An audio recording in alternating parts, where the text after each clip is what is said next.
২০২৫ সালটা আমার জীবনে কাল হয়ে নেমেছিল। ২০২৫ সালটা আমার জীবনে এমন কি খারাপ করেছে যার জন্য ২০২৫ সালটা আমার কাছে এতটাই খারাপ হয়ে গেল। তো কি ঘটেছিল আমার জীবনে ২০২৫ সালে সম্পূর্ণটা আজকে তোমাদের সঙ্গে শেয়ার করব এই ভিডিওতেই বন্ধুরা। তার আগে দেখো আজকে সেজেগুজে নিয়েছি আর এতটা সেজেগুজে আমি কোথায় এসেছি জানো? আজকে আমি এসেছি বড়মার মন্দিরে। তো এই ২০২৬ সাল পড়তে না পড়তেই নতুন বছরে একদম চলে এসেছি জানুয়ারি মাসের ২ তারিখে বড়মার পুজো দিতে।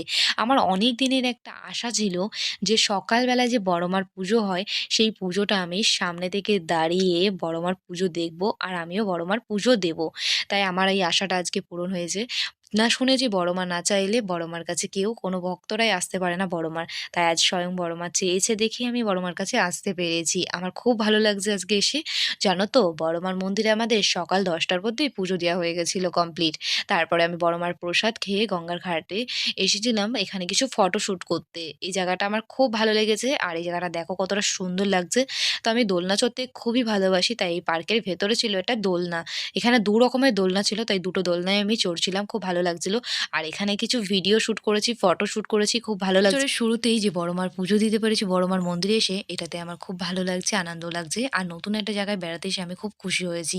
তো বন্ধুরা ২০২৬ সালটা আমি খুব ভালোভাবে কাটাতে চাই বড় মায়ের আশীর্বাদ নিয়ে। তাই জন্যই নতুন বছরে চলে এসেছিলাম বড় মার কাছে পুজো দিতে। তো ২০২৫ সালে আমার জীবনে কি ঘটনা ঘটেছে না ঘটেছে সেগুলো আমি মনে রাখতে চাই না, সেগুলো বলতেও চাই না।